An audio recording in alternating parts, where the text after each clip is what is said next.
Hello and welcome to Pursuit of Perfect System. My name is Terry Ellis. I'm an audio reviewer and a Dirac Live Calibrator.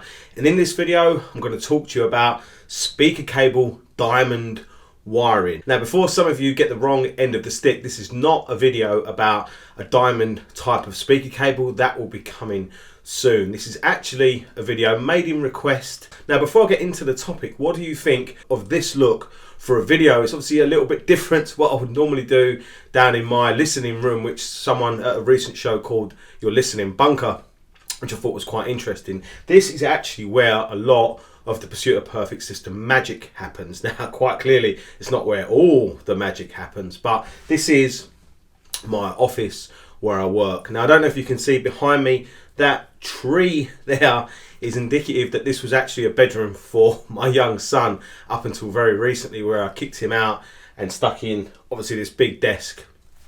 Built this specific PC for making these videos, these high quality 4K videos. I don't know if you can see behind me here and on the wall here, I've got a smorgasbord, whatever that word means, of different headphone products. I've got up here the AudioQuest Night Owl Carbons, which I use all the time to review headphone products. And over here, hopefully you can see, that is the Audiolab M Dac Nano that won Best Bluetooth Product of 2018 in our awards. Next to that, we have a product that's just recently come in for review. That's the Ifi Audio XCan, which is kind of where you would go next from an M Dac Nano.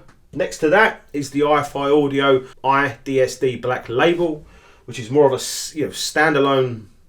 Well, it is mobile as well, but more of a standalone headphone amplifier and DAC. And then next to that, the big boy over there in the corner, that is the Warwick Acoustics Sonoma M1 full headphone system. The headphones are there, obviously on the wall, and that whole headphone system there is about £5,000. So it's a very ultra high-end headphone system. And I'll be talking about that soon, making a video about that soon, and doing a written review on our website. While we're talking about the website, there's always work going on that, and I've already posted up a written article. It's only short, talking about the topic of this video, which is again speaker cable or speaker diamond wiring. So if you'd like to see that, please go and visit the website. I'll put a link up there straight to the article. Please don't forget to go and visit our website regularly, because there's always news, articles and all sorts go on there, and we really appreciate the support. Right, so let's get stuck into the topic of this video: speaker diamond wiring or speaker cable diamond wiring. Now, where did this come from? Well, I think it's been around a long time. Now, it's important to note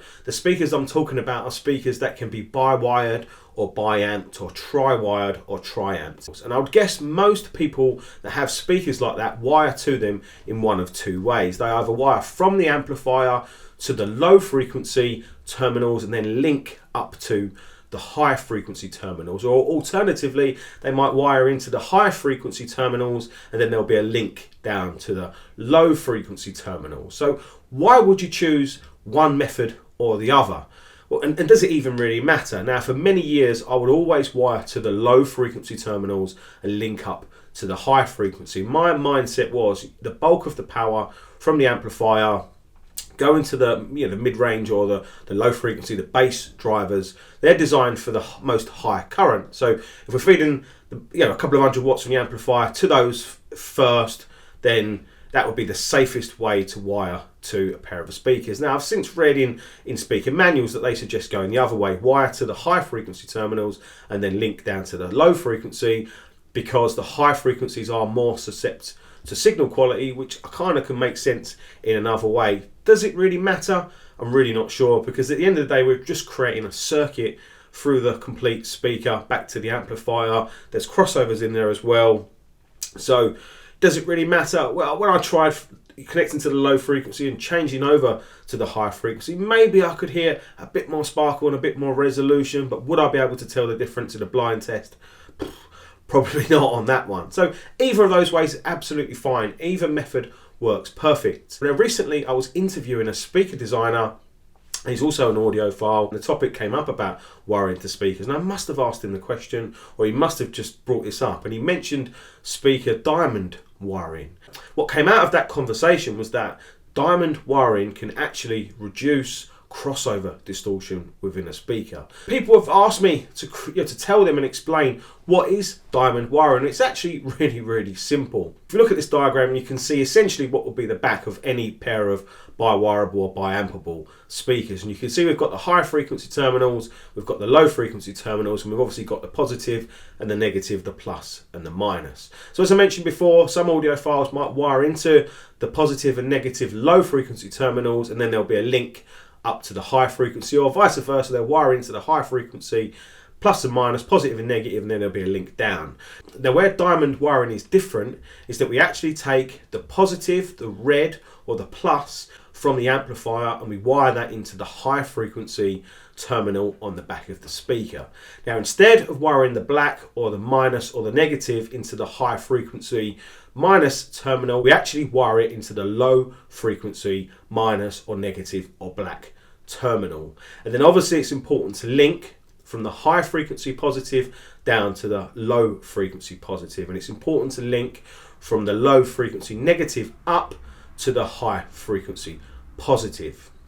Now as you can see, we've changed the way we wire the speakers, and essentially it's kind of like a diamond shape, which is where the name diamond wiring really comes from. So it's literally as simple and as easy as that. And if we think inside a speaker, the passive crossover is probably always the weakest link in that chain, and if we can do anything at all to improve the distortion or improve the mechanism of that crossover, even if it's by 1 or 2 or 3%, just for changing that wiring over, that's essentially completely free, then it's got to be 100% worth doing. Now I'm not saying if you do this all of a sudden you're going to go from having average sound to audio nirvana. It just doesn't work like that, as we all know. But if we can get an extra 1, 2, 3, 4, 5, maybe even 10% improvement in sound quality from one slight change, then we've got to say thank you, Pursuit of Perfect System, for the advice. I'll buy you a beer next time I see you in the pub. Give it a go. Let me know in the comment section down below what you think and whether you thought it's brought any improvement, whether you could hear any difference at all. It'd be really interesting to know, because it might just be a speaker dependent thing.